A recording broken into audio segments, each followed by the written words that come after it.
ਵਾਹਿਗੁਰੂ ਜੀ ਕਾ ਖਾਲਸਾ ਵਾਹਿਗੁਰੂ ਜੀ ਕੀ ਫਤਿਹ। ਮੈਂ ਤੁਹਾਡੀ ਹੋਸਟ ਨੀਮਕੌਰ ਤੇ ਮੈਂ ਟੀਵੀ 84 ਦੇ ਸਾਰੇ ਦਰਸ਼ਕਾਂ ਦਾ ਦਿਲੀ ਸਵਾਗਤ ਕਰਦੀ ਹਾਂ ਪ੍ਰੋਗਰਾਮ ਸੱਚੋ ਸੱਚ ਵਿੱਚ। ਪੰਥ ਦੀ ਮਹਾਨ ਸ਼ਖਸੀਅਤ ਡਾਕਟਰ ਅਮਰਜੀਤ ਸਿੰਘ ਜੀ ਮੇਰੇ ਨਾਲ ਆਏ ਹੋਏ ਨੇ। ਆਓ ਨਾਲ ਮਿਲ ਕੇ ਇਹ ਪ੍ਰੋਗਰਾਮ ਸ਼ੁਰੂ ਕਰਦੇ ਹਾਂ। ਡਾਕਟਰ ਸਾਹਿਬ welcome to our show. Thank you. ਹਾਂਜੀ ਡਾਕਟਰ ਸਾਹਿਬ, ਅੱਜ 6 ਅਗਸਤ 2013 22 ਸਾਵਣ ਨਾਨਕਸ਼ਾਹੀ ਸੰਮਤ 545 ਦਾ ਦਿਨ ਹੈ ਤੇ ਹੁਣ ਅਸੀਂ ਆਪਣੇ ਪ੍ਰੋਗਰਾਮ ਦੀ ਸ਼ੁਰੂਆਤ ਸਾਡੇ ਦਰਸ਼ਕਾਂ ਵੱਲੋਂ ਆਈਆਂ ਪਿਆਰੀਆਂ emails, phone messages, text messages, Facebook messages ਅਤੇ ਟਵਿੱਟਰ ਮੈਸੇਜ ਦੇ ਨਾਲ ਕਰਦੇ ਹਾਂ। ਸਾਡੀ ਪਹਿਲੀ ਈਮੇਲ ਆਈ ਹੈ ਮੈਲਬਰਨ ਆਸਟ੍ਰੇਲੀਆ ਤੋਂ ਵੀਰ ਅੰਮ੍ਰਿਤਪਾਲ ਸਿੰਘ ਜੀ ਦੀ। ਇਹ ਲਿਖਦੇ ਹਨ, ਮੈਨੂੰ ਮੇਰੀ ਪਹਿਲੀ ਈਮੇਲ ਦੇ ਸਵਾਲਾਂ ਦਾ ਜਵਾਬ ਮਿਲ ਗਿਆ ਹੈ, ਬਹੁਤ ਬਹੁਤ ਧੰਨਵਾਦ। ਮੈਂ ਜਵਾਬ ਤੋਂ ਪੂਰੀ ਤਰ੍ਹਾਂ ਸੰਤੁਸ਼ਟ ਹਾਂ। ਇਸ ਈਮੇਲ ਰਾਹੀਂ ਮੈਂ ਮਨਿੰਦਰਜੀਤ ਸਿੰਘ ਬਿੱਟਾ, ਸਾਬਕਾ ਪ੍ਰਧਾਨ ਇੰਡੀਅਨ ਯੂਥ ਕਾਂਗਰਸ ਬਾਰੇ ਜਾਣਨਾ ਚਾਹੁੰਦਾ ਹਾਂ। ਮੈਂ ਉਸ ਬਾਰੇ ਬਹੁਤ ਕੁਝ ਸੁਣਿਆ ਤੇ ਇੰਟਰਨੈਟ ਤੇ ਵੇਖਿਆ, ਪਰ ਇਹ ਪ੍ਰਮਾਣਿਕ ਜਾਣਕਾਰੀ ਨਹੀਂ। ਵਿਕੀਪੀਡੀਆ ਤੇ ਵੀ ਉਸ ਦੇ ਕਾਲੇ ਪਿਛੋਕੜ ਬਾਰੇ ਕੁਝ ਨਹੀਂ ਲਿਖਿਆ ਹੋਇਆ। ਮੈਂ ਸਮਝਦਾ ਹਾਂ ਕਿ ਤੁਹਾਡੇ ਤੋਂ ਵੱਧ ਕੇ ਇਸ ਸੰਬੰਧੀ ਹੋਰ ਕੋਈ ਪ੍ਰਮਾਣਿਕ ਜਾਣਕਾਰੀ ਨਹੀਂ ਦੇ ਸਕਦਾ। ਵੇਖਣ ਨੂੰ ਇਹ ਸਿੱਖ ਲੱਗਦਾ ਹੈ, ਪਰ ਸਿੱਖ ਮਸਲਿਆਂ ਤੇ ਇਸ ਦੀ ਪਹੁੰਚ ਬਿਲਕੁਲ ਸ਼ੱਕੀ ਕਿਸਮ ਦੀ ਹੈ। ਮੈਂ ਜਾਣਨਾ ਚਾਹੁੰਦਾ ਹਾਂ ਕਿ ਜੋ ਕੁਝ ਇਸ ਬੰਦੇ ਬਾਰੇ ਫੇਸਬੁੱਕ ਤੇ ਹੈ ਉਹ ਕਿੰਨਾ ਕੁ ਠੀਕ ਹੈ। ਫੇਸਬੁੱਕ ਮੁਤਾਬਿਕ ਇਹ ਇੱਕ ਬਲੈਕ ਟਿਕਟਾਂ ਵੇਚਣ ਵਾਲਾ, ਜੇਬ ਕਤਰਾ ਅਤੇ ਅਪਰਾਧੀ ਕਿਸਮ ਦਾ ਬੰਦਾ ਰਿਹਾ ਹੈ। ਕਿਰਪਾ ਕਰਕੇ ਇਸ ਵੱਲੋਂ ਖਾਲਿਸਤਾਨ ਅਤੇ ਹੋਰ ਸਿੱਖ ਮੁੱਦਿਆਂ ਸੰਬੰਧੀ ਅਪਣਾਈ ਜਾਂਦੀ ਪਹੁੰਚ ਬਾਰੇ ਜ਼ਰੂਰ ਚਾਨਣਾ ਪਾਓ।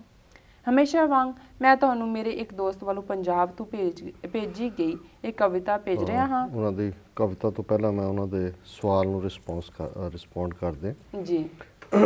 ਸਭ ਤੋਂ ਪਹਿਲਾਂ ਤਾਂ ਵੀਰ ਅੰਮ੍ਰਿਤਪਾਲ ਸਿੰਘ ਜੀ ਦਾ ਧੰਨਵਾਦ, ਉਹਨਾਂ ਨੇ ਸਾਨੂੰ ਲਿਖਿਆ ਜੀ।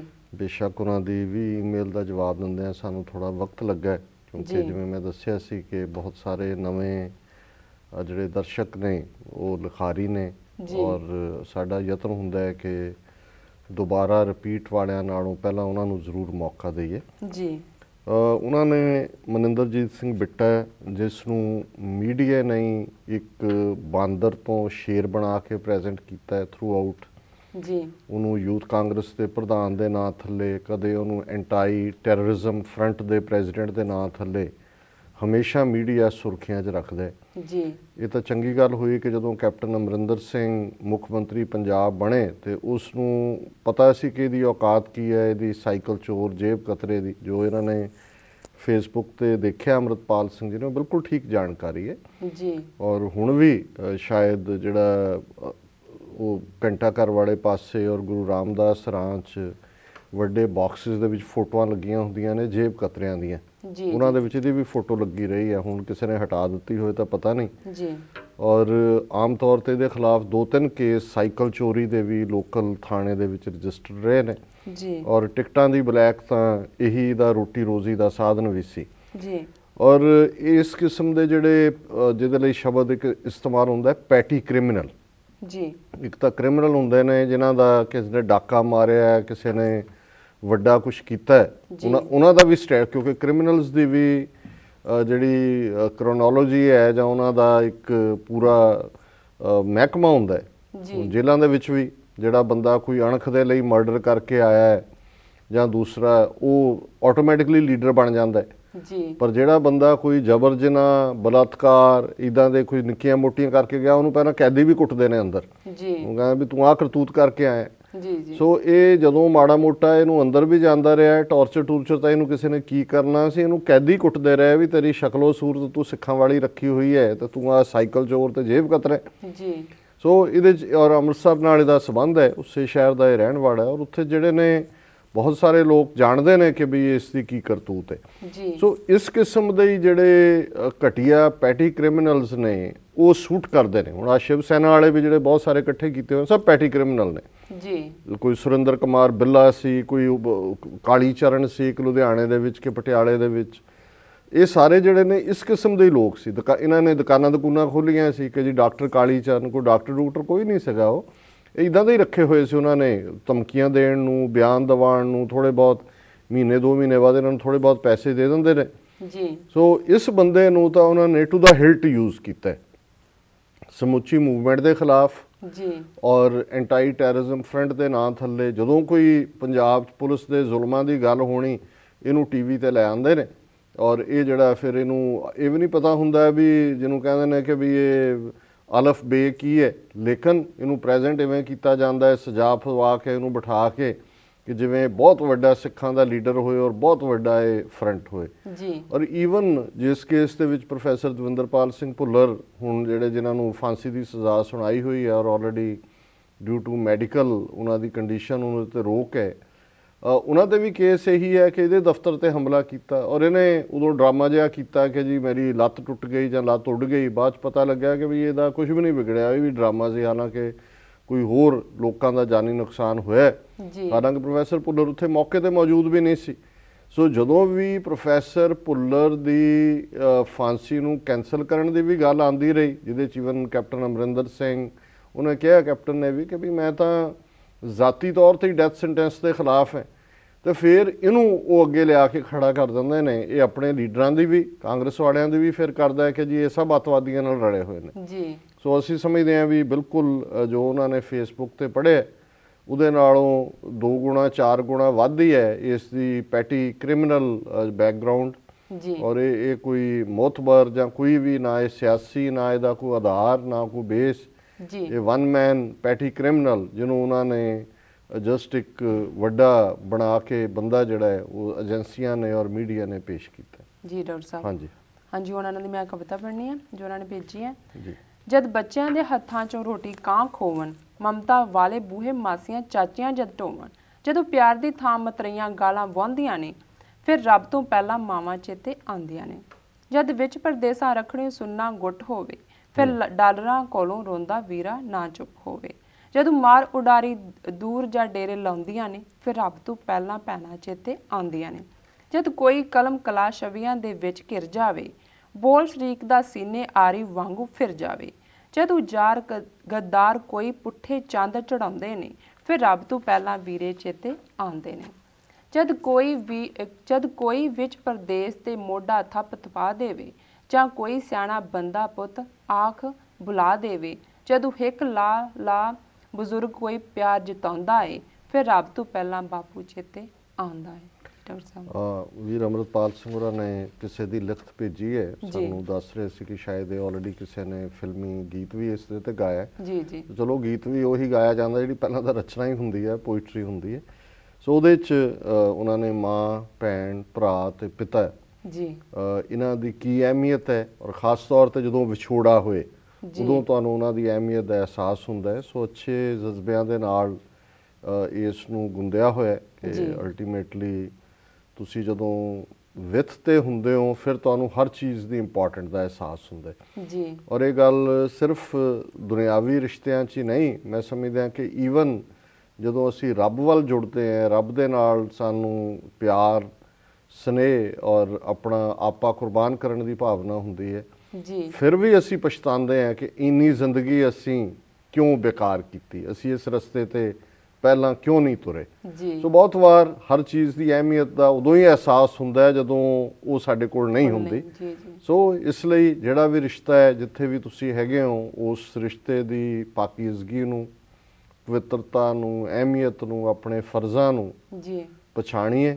ਬਾਕੀ ਤਾਂ ਅਕਾਲ ਪੁਰਖ ਦੇ ਹੱਥ 'ਚ ਹੈ, ਸੰਜੋਗ ਵਿਜੋਗ ਦੋਇ ਕਾਰ ਚਲਾਵੇਂ, ਲੇਖੇ ਆਵੇ ਭਾਗ। ਜ਼ਿੰਦਗੀ 'ਚ ਕੁਛ ਰਿਸ਼ਤੇ ਬਣਦੇ ਨੇ ਤੇ ਕੁਛ ਵਿਛੋੜੇ ਹੁੰਦੇ ਨੇ, ਪਰ ਜਦੋਂ ਅਸੀਂ ਵਿਛੜਦੇ ਵੀ ਹਾਂ, ਜਿਵੇਂ ਅਕਸਰ 10ਵੀਂ ਜਮਾਤ ਦੇ ਵਿੱਚ ਜਦੋਂ ਗਰੁੱਪ ਫੋਟੋਜ਼ ਹੁੰਦੀਆਂ ਸੀ ਔਰ ਉਸ ਤੋਂ ਬਾਅਦ ਉਹ ਹਰ ਇੱਕ ਫੋਟੋਗ੍ਰਾਫਰ ਤੋਂ ਫੋਟੋ ਲੈਂਦਾ ਸੀ ਔਰ ਉਹਦੇ ਉੱਤੇ ਮੋਸਟਲੀ, ਹੁਣ ਤਾਂ ਪਤਾ ਨਹੀਂ, ਇੱਕ ਉਹਦੇ ਤੇ ਲਿਖਿਆ ਹੁੰਦਾ ਸੀ ਵੀ ਮੀਟ ਟੂ ਡਿਪਾਰਟ, ਕਿ ਅਸੀਂ ਮਿਲਦੇ ਹੀ ਇਸ ਲਈ ਆ ਕਿ ਵਿਛੜੀਏ, ਤੇ ਉਸ ਵਿਛੋੜੇ 'ਚੋਂ ਕਿਤੇ ਮਿਲਾਪ ਹੁੰਦਾ।